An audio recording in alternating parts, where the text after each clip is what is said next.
साहित्यिक कहानियों की श्रृंखला में आज सुनिए लेखिका मंजुल भगत जी की लिखी हुई कहानी लाल बहू। तो शुरू करें कहानी लाल बहू। कहाँ से डोला उठा भान है, किस ठौर पहुंचा ज्ञान नहीं। विदाई के समय जवाबदारी में खड़े गठजोड़े नौशा भी रो दिए थे। कितने ही घंटे और दिन बीत गए होंगे जब घूंघट उठा था। नथनी झलमल डोल उठी, नजरें फिर भी झुकी रह गईं। लगन? चौंक कर उसने नजरें उठाईं। मैं हूँ। लगन फिर से लजा गई। श्यामल छब रंग जैसे कृष्ण कन्हाई हूँ। यहाँ नाम लेकर पुकारने वाला कौन हो सकता है? उन्होंने कह तो दिया मैं हूँ। तुम्हें यहाँ कोई तकलीफ है? उसने न में सिर डुला दिया। ऐसे मीठे से कोई पूछा करेगा तो कोई तकलीफ रह जाएगी क्या? इस गांव का नाम नकुड़ है। यहीं सहारनपुर से कोई 15-16 मील पड़ता है। लाला जी और ताऊ जी लोग इन 4 भाइयों की साझी जमींदारी थी। यूँ जमीनें तो उनकी 52 गाँव में रहीं, सो 52 राजा कहलाते। सबसे बड़े ताऊ जी थोड़ा ही जीकर गुजर गए। उनकी ब्याहता अयानी सी ताई ने 13 दिन घनघोर विलाप किया। जरा चेती तो नया विलाप। बड़ी हवेली मेरे नाम करो, मैं जीऊँ रहूँ कहाँ। आमों का बाग मेरे नाम करो, मेरी आमदन का कोई रास्ता तो हो। हाथी खाना मेरे नाम करो, कहीं लेने लेवाने जाना हो तो। दोहरा कर बहुरा कर वही वही उच्चारें। लाल बहू अबूझ सी पलक उठाकर उस श्यामल चेहरे को निरख निहार गई। हाँ लगन, ताई उतनी ही उम्र में बहुत व्यवहारिक थी। उनके देवरों ने कॉल उठाया, भौजी माँ आप हमारे साथ रहिए खाइए, कहीं आना जाना हो तो हमें हुक्म कीजिए, हम जी जान से आपकी टहल करेंगे। ना, टिटकारी सी निकली ना। उनका अंतिम निर्णय था। उस जरा सी टिटकारी पर बड़ी हवेली उनके नाम हुई। आमों का लदा फदा बाग उनके नाम हुआ। हाथी समेत हाथी खाना उनके नाम हुआ। तुम्हें जानना चाहिए लाल बहू, जिस परिवार में ब्याह के आई हो उसका इतिहास। छोटी सी मुस्कान और आंखों में समझ की चमक के साथ लाल बहू ने फिर हुंकारा भरा। लाल बहू के साथ पीहर से आई बुद्धो दाई ने तो उसके मन में डर ही बिठला दिया था। आधी रात झपट लिपट लें दूल्हे बनना तो डरियो ना बीबी, सहजइयो। पर उसके श्यामल तो सखा से बोल रहे। तो बड़ी ताई अपने भतीजों को लेकर अलहदा रहने लगी। पर ताऊ जी का सदमा जी में ठहरा था। वो भी बहुत जल्द इंतकाल फरमा गईं। तब लाला जी और बाकी के 2 ताऊ जी लोग उनके वहाँ गए। शोक उठ गया तो उनके भतीजों से अर्ज पेश की, साहब बड़ी हवेली की चाबी। कैसी चाबी? वसीयत है। टक से 2 टूक जवाब आया। इस टक के जवाब पर कोई सवाल नहीं उठा। तीनों भाई लौट आए इसी हवेली में। माजरा मामला न कचहरी गया न बड़ी ताई की वसीयत ही खुलवाई गई। लाल बहू के पिता मेरठ शहर के नामी बैरिस्टर हैं। करोड़पतियों के मामले आते उनकी कचहरी में, नौकरों से कच्ची पक्की कोठरियां खाली करवाने को। ईंट ईंट पर अपना नाम खोद कर रखते हैं ये रईस। लाल बहू के पिता बतलाया करते। लाल बहू शहर में 10वीं पास थी। यहाँ नकुड़ में तो लाल बहू के इर्द गिर्द पूरा खानदान जमा था। शहरों में साहबों के घर जैसी पानदान जितनी खासुल खास रिश्तेदारी नहीं, भरा पूरा खानदान बिरादरी जितना। कितनी तो गोरी है बहू, कितनी तो गोरी है बहू, दूध में गुलाब निचोड़ दिए हूँ जैसे। गुमान से भरकर छोटी अम्मा उसकी सास ने कहा। हाँ अरी, बस धो पोंछो और छीके टांग दो, हाथ लगाते तो मैली पड़े। बड़ी ताई सास को टोका टाकी की लत थी। इतनी गोरी चमड़ी के तो नखरे भी बहुत हों, पलंग से पाँव ना नीचे उतारें, काम काज की ना हों। मंजली ताई की भांजी जमुना का छोड़ा तीर था। अल्लाह रखे, दुल्हन की सूरत तो बहुत खूब है, सीरत देखना तो अभी बाकी है। पड़ोस की बड़ी बी को हर घर की नई बहू को देखने और उस पर ताने बोली कसने का चाव था। सुनकर मंजली ताई सास मलाई सी गाढ़ी ममतालू हंसी हंस दी। नई ब्याही आई खुद भी यही सुन चुकी थी। बहू न हुई जादू का पिटारा हो गई। बड़ी मीठी छब है भाभी की। कुंवारी ननद सुगंधा भाभी का घूंघट थामे टक लगाए रह गई थी। वीर बहूटी लाल मखमली सी, माचिस की डिब्बी में बंद कर लो, बस उन्हीं की तरह। नन्हा गोल मटोल सा देवर चांद बाबू पल्ला खींच देखता रह जाए। मोटी काली आंखों में भक अचरज, लाल कपड़ों में लिपटा गोरा रंग दिप दिप करे, जो चांदी के कटोरे में खीर धरी हो। गुसल को जाए तो बाहर खड़ा पुकारे, लाल बहू लाल बहू। बस यही नाम पड़ गया जो चढ़ गया हर एक के जुबान पर। नहीं तो कोई रामपुर वाली तो कोई चलकाने वाली, हंदो हद फुन्नी की बहू कह लो या जुग्गी की बहू। रात पड़े उन्हें कह सुनाया, दिन भर का किस्सा तो हंस गए। बोले, मजली ताई से बढ़कर ममतालू दुलार भरा दिल तो किसी का हो ही नहीं सकता। सुंदर ऐसी कि जब हम चांद बाबू जितने थे तो उन्हें आंखों से भर ताकते रह जाते थे। बच्चा क्या सुंदरता नहीं पहचानता, बस मजली ताई की कोख ही नहीं भरी। गोद में तो देवर जेठ के बच्चों को लदफद हलादे रहती। हरदम बड़े वालों की छुट्टियों का इंतजार, कब मदरसे बंद हों, कब वे आएँ। छुट्टियों भर हम बिन पंखे बिजली के भी मस्त मगन रहते। अलस सुबह कुएं में डोलची की गड़प्पन सुनी नहीं कि उठ बैठे। पान से रंगे होठ कितने सुंदर लगते हैं मजली ताई के, पर दांत तो घिस घिस कर कतरवा सुपारी से हो गए हैं। लाल बहू कुछ मुस्कान कुछ चिंता से कहती, मालूम है माँ जी ने ताऊ जी से पूछा था दूसरे ब्याह के लिए। लाल बहू ने घबरा कर अपने श्यामल की ओर देखा। न, माँ जी निष्ठुर नहीं है, बहुत कोमल मन है उनका।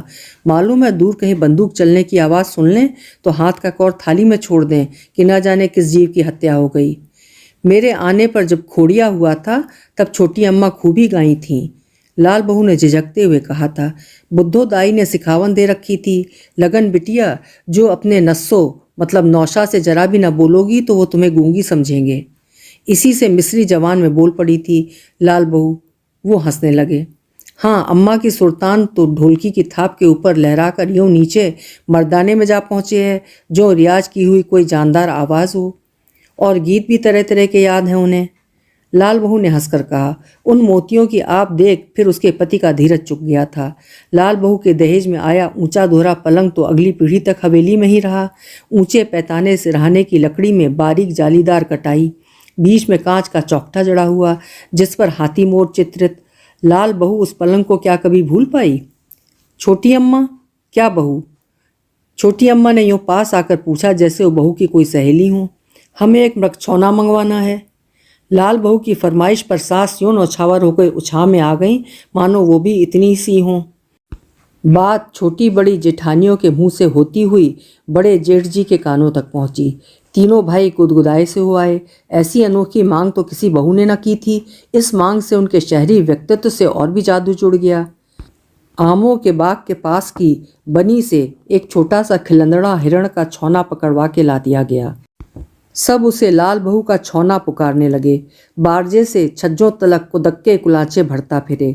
देखियो तो कहीं छज्जे से दालान में न कूद जावे, हत्या हो जावेगी। माँ जी मसनत से लगी रुक्के दिए जाती। मार हलदल हड़कंप मचा रहता। बागों से तरह तरह की टहनियाँ हरी कच्ची उसके चबाने चढ़ने को मंगाई जाती। अरी मौसी री मौसी, वहाँ बारजे में तो लाल बहू के जोर जबर रंग चाव हो रहे हैं और यहाँ गुसलखाने में तो बाल्टी दो बाल्टी पानी में भी आग नहीं लग रही। लाल बहू का तो घूंघट थर्रा गया। छोटी अम्मा फिक्र से हंस पड़ी। तेरे जैसा पढ़ा लिखा तो सोचता रह जावेगा कि कहूँ कि ना कहूँ कोई सी बात, पर इत्ते में बेपढ़ा तो डांग चला देवे। तेरी जमुना ननदी तो पानी में आग लगवाने को फिरे। अरे नाच जुलो, बहू को सिर पे धर के। फिर वही गंवार अनपढ़ सी बांग। अब की बार नायन की गुदगुदाई सी वहीं पहुंच गई। इसकी विदाई पर मजली मालकिन भर भर के बोरे नाच धान के और पीपा भर असली घी साथ कर दे हैं, पर जहाँ रोज पीसो रोज पकाओ वाली दुर्दशा हो वहाँ कहाँ पूरा पड़े। नकदी की भी तो दरकार हुए है। नायन फुसफुसा कर कहती, खा पी के तो बीसियों के लेने के देने। अब की नगदी रकम रोकड़े पे तो मर्दों की सख्त पाबंदी लगी है। यहाँ आवे हैं तो जमुना के चारों बच्चे भर भर भगोना भतेरी दही खीर सपोड़ जाए हैं। छोटी अम्मा भी दुबकी दबी सी हंसती। देख लिया है लाल बहू ने। चौके में महाराज दोबारा खीर परसने को कलछुल भगवाना लिए उठते तो जमुना झट से कह उठती, छोटी ले ले, अरे ले ले ना मुन्ने, कि कहीं महाराज न समझ के हाथ न खींच लें। यहाँ से अगाह के सहारनपुर जावे है तब भी तोस नहीं। अम्मा बोली, अपने मौसा तक की तो खैर ख्वाह है ना जमुना। वो दिन तो बुदबुदावे थी, जाने कब बाप मरेगा कब बैल बटेंगे। जायदाद पे आस लगाए बैठी है, नायन ने कहा। उनके पति? लाल बहू ने बेझिझक पूछ ही लिया। नक्कारा ने कम्मा हैगा, छोटी अम्मा बोली। लाल बहू को दया हो आई, बोली, बेचारी। मुनीम जी तो सहारनपुर जावे हैं। जमुना के पास पड़ोस से छोटी मालकिन ऐसी वैसी खबर आवे हैं, भटक गई है जमुना, तिस पर है जलनखोर और करकसा। इससे तो बड़ी जेठानी जी के पार भी न बसती। नहीं, वो तो पटाखे को पानी कर दें, छोटी अम्मा बोली। इतनी बड़ी जमीन पर खर पतवार तो उगी आवे, नायन का कहना था। जमुना एक तरह से सुंदर थी, आंखों में ढेर काजल अटकाए रखती, मधुमक्खी के कांटे से होठों पर पान रचाए रखती, मंझली ताई से जो भी छींट का टुकड़ा पा जाती उसे अपने लिए बंडी सीमती रहती, पर उसके लिए उपजी दया बरसात में मिट्टी के ढूंस ही बिला जाती। क्या करें मानुस, संतान को ही रोवें और वही उसे रुलाए। मझली मालकिन की ममता तो अपनी इस भांजी पर बराबर की अटकी है।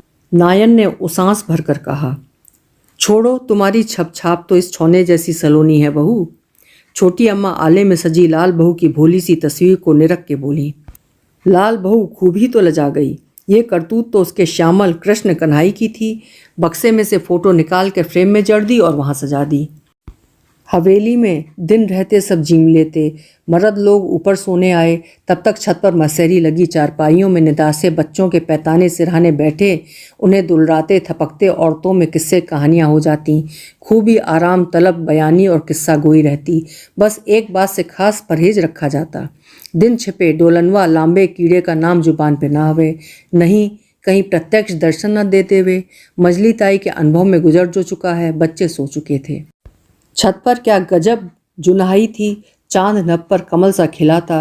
वो पग पांव पछाड़ धोके चारपाई पर गई थी। मंझले ताऊजी से बदकही में कहीं उसी का नाम आ गया। देखें तो क्या एकदम मस्त जोड़ा, 1 फुट ऊंचाई तक अपने धड़ तान कर एक दूसरे से चोटी सा गुथा हुआ, कोई बटी हुई रस्सी तनकर झूम रही हो जैसे। अद्भुत सरपीला आलिंगन था वो। लाल बहू के पति की नौकरी दिल्ली में थी, सो वो उनके साथ दिल्ली चली आई। लाल बहू के जापों में बदस्तूर छोटी अम्मा लाला जी को लेकर दिल्ली आती रहीं। रुन्नू हुई, फिर छोटू, उसके बाद नीलू। नीलू के पीठ पर भाई आ गया मोनू। मोनू के होने के पीछे तो मझली ताई, बड़ी ताई, ताऊ जी, बड़े और मझले, लाला जी, फुन्नी देवर, चांद बाबू, ब्याही सुगंधा ननद, आधा नकुड़ दिल्ली पहुंच रहा। सांझ झुके पर रोजी ढोलकी पर सोहर गाई जाती। गजब भय ललना, ननदी मछली मेरे अंगना, भाभी दे दो नेग कंगना। एक दावत दिल्ली में हुई तो मनो लड्डू नकुड़ में बटा। उन्हीं दिनों मझली ताई बच्चों को दुलराती कह उठी थी, हमें माँ कहने वाला ही कोई ना हुआ, और तो सब कुछ थाल में परोसा राम जी ने। पास खेलती रुन्नू लपक कर उनकी गोद में मचल गई थी। मैं कहूँगी आपको माँ, माँ माँ माँ, देखा कितना तो आसान है माँ पुकारना। मझली ताई स्निग्ध गदगद हुआई थी। उस रोज से पूरा कुनबा उन्हें माँ पुकारने लगा था, टहलुए चाकर भी। नकुड़ जाना भी बदस्तूर चलता रहा। दूसरी पीढ़ी का हर ब्याह पुश्तैनी हवेली से रचाया जाता। जमीन का टुकड़ा बेचा और ज़्यादा धूमधाम कर ली, जी की निकाल ली। जमुना का दिनों दिन कुड़ता बुढ़ाता चेहरा तिकोना समोसे जैसा हो गया था। बेचारी का चाव न भरने वाला घाव सा सनसनाता रह गया था। बीबी, जन्म के साथी हम हो सकें पर कर्म का साथी कोई ना हो सके। माँ उसे दम दिलासा देना चाहती, पर उसकी जलन कुढ़न देख झल्ला जाती। बीबी नरमी खाए अगले को और गर्मी खाए अपने को, पर वो धरती रेतीली गरम और प्यासी ही रह गई। बड़ी ताई के दिल में भी यूं ना कहो कि मोम न था। उनकी एक बहू जचकी के लिए अपने मायके शहर लखनऊ गई थी। उसके मायके वालों की ही जिद थी कि उनके यहाँ डॉक्टर, अस्पताल की सहूलियतें होंगी। थी भी तो उनके कुल जमा 2 संतानें, दोनों बेटियां। अच्छी भली जचकी निपट गई थी। बहू हाथ पांव से खुल गई थी कि जाने किस बला ने जकड़ लिया। 30 दिन का बच्चा छोड़ आंखें मूंद ली। बड़ी ताई ताऊ जी के साथ आप गई पोते को लिवाने। जरा से बच्चे को छाती में सटा समेट के जब गांव पलटी तो सारा नकुड़ वहां जमा था और आंसुओं से रो रहा था। वहां रहता मालकिन तो नाना की जायदाद के हकदारों में से एक होता। तोड़ चढ़ के हिसाबी किताबी बने मुनीम जी टोक बैठे। बड़ी ताई तो पट से बोल दी, बहू तो चली ही गई ना, अब बाल मुड़वाए से मुर्दा हल्का पड़े क्या। बिन माँ का बच्चा सो से ननिहाल की जायदाद छाती काट के दूध तो न पिला सके। बच्चा वहाँ सोने का लड्डू चबाएगा क्या। सो उनकी अंटी की संटी से उसकी जकड़बंदी काहे करें, हम ना पुचकार पोस सके अपना खून। लखनऊ वालों ने भी जास्ती ना नुकुर ना करी थी। ठीक ही तो है, जो बोले वो ही कुंडा खोले। मुनीम जी मन मसोस के रह गए। पहले भी तो मालिकों ने बेवा भौजी को बड़ी हवेली तो, आमों का बाग तो, हाथी खाना तो सभी कुछ बख्श दिया था। फिर उनके भतीजों की खातिर छोड़ाए सब कुछ। सीधी रस्सी से न खिंचता तो रस्सी ऐंठ मरोड़ के खींचते। मुनीम जी तो ऐसा वकील करके देते कि जो उनके पेट से अंतरी निकाल लाता, मेढक तोल देता तराजू में। लाला जी, आपकी हवेली के वफादारों में सबसे अव्वल खिदमतगार हूँ, पर क्या करूँ, 32 दांतों के बीच कैद ये जीभ मजाल है जो कभी आपके शान के खिलाफ फिसल जाए। कुछ कहूँ भी तो कैसे, बाअदब बानसीब, बेअदब बेनसीब। वहाँ मथुरा में मेरे परदादा की भी हवेली रही। बच्चे कच्चे बड़े होते गए और मथुरा को छोड़ बड़े शहरों में बसते रहे, रोजी रोटी की खातिर भी और हिकमत खिदमत भी। हारी बीमारी में वही की चाहिए थी। बरसों के बरस खंडहर होती हवेली में परदादी इकल्ली रहती रहीं। पुराने काठ केवाड़ों की मेहराबों पर सांप झूल जाते। चांदी के एक पुरानी फूटी चम्मच में ले जब वो दलिया खाती तो टप से गोद में टपक जाता। परदादी ने उस फूटी चम्मच को न छोड़ा। जब गुजरी तो पीतल के लोटों तक में ठट की ठट सोने की अशर्फियाँ अटी हुई मिली। अशर्फियाँ तो बाट खाईं, खंडहर अब भी खड़ा है। लाला जी सबसे अव्वल, मित हितू रकम रोकड़ा। सो मैं अब और क्या अर्ज करूं लाला जी। लाला जी, भाई लोग ने सुना और एक दूसरे पे डीठ डाल मुस्कुरा दिए। हमारे मुनीम मुलाजिम तक तो हवेली वाले हैं, फिर हम समधियाने की जड़ जायदाद पर निगाह काहे रखें। बाकी इनकी परदादी ने अच्छा नहीं किया, नन्हे से मुनीम जी का नाम छदम्मी लाल रख गई। सो वही चुभन है, अब तो नौलखा बन के दम लेंगे। वे हंस पड़े। मुनीम जी ठहरे दिमागदार व्यवहारिक आदमी। नकुड़ वालों के बही खाते जांचते बाँचते उनका गणित लगा बिदकने। 2 नीम 18, 2 धाम 20 के आगे कलम फिसल जाती और सिफर जुड़ जाता। मथुरा की खंडहर हवेली उन्होंने जमीन के दाम बेच दी। घर में भी पत्नी को डांट डपट चोखी किफायत कर ली। बैंगन भाटा की तरकारी लोन मिर्चा दे के पका ले, इस दाल में कटोरा भर पानी होर डाल दे। हाँ, अब चला दे दाल घोंटनी से, आप गाढ़ी हो जावेगी। कमती दानों में क्या दाल ना घुटे। अरे भगवान, जोड़ा जमा तेरे बालकन के ही कहा जावेगा। घरवाली भात पसाकर उसका माड़ भी दाल में मिला देती स्वाद बढ़ाने को और भुनभुनाती। ताला काहे नहीं ठोंक देते बालकन के पेट में। ऐसी बातों से तू क्या मेरी मूछ का बाल मोड़ लेवेगी। हैसियत बने है ईंट इमारत खड़ी करने से, रबड़ी बसौंधी बाद में भी खाई जा सके। चौकस चौमुखी दृष्टि थी मुनीम जी की। छदम्मी लाल मुनीम अपने उछलते गणित के चलते रकमी रईस हो गए। पानी का उतार चढ़ाव क्या होगा जो माया का देख लो। सहारनपुर में उनकी मरकाना मरमरी फर्शों वाली चौकस चौकोर कोठी खड़ी हो गई। बस लुढ़के पुड़के नहीं, टायर पंचर फुस ना हो तो आध पौन घंटे में सहारनपुर लो। नकुड़ की हवेली न जाने कैसे खुरखुर खोखली पड़ने लगी। नींव में जैसे कोई मूस घूस सुरंग बना के घुस पड़ी हो। ऊपर ऊपर से हवेली की रमक खन्नक चौकस, ललाई पुताई सब बराबर। तुम लोग तो सब पतलून पे चमरौटी कस के शहरों को निकल गए, यहाँ इस हवेली के मुख पे लाली कौन लावेगा भला। मुनीम जी हवेली के जानशीनों से हाथ जोड़ जोड़ के कहते। पर हवेली की कुनबा परवरिश रवायत के क्या कहने। साल में एक बार सभी नातेदारों का जुटाव हो ही जाए, रख रखाव सब वही, ठसक बनी ठनी। ये रहा चोर रास्ता, तहखाने को जाता होगा जरूर। हवेली का ऊना कोना छानती रुन्नू थी। सुनते ही बाकी के बच्चे उछल कूद करते वहीं पहुंच गए। हाँ रे, चलो चलो सीढ़ियाँ उतरे, बाप रे कितने तो जाले लगे हैं। छोटू नाक पे हथेली दाब रास्ता बनाने लगी। तहखाने में तो हीरे जवाहरात का खजाना होगा। नीलू मचलते हुए मोनू को संभालती हुई बोली। पागल, उस पर सांप बैठा होगा हिफाजत के लिए, चांद बाबू ने चिताया। हाँ, कुंडली मार के ऐसे। नीलू ने बाई हथेली पर दाई कोनी टिकाकर पंजा लहराया। हमारे घुसते ही फनफनाने लगेगा। नहीं रे, वो असली वारिस को देखकर चुपचाप सरक जाएगा, रेंग कर ऐसे। रुन्नू भू पर लोटनी लगाकर बला के मारक अंदाज में बल खाने लगी। चल उठ, ये सिनेमा नहीं है बेवकूफ़, असली राज है।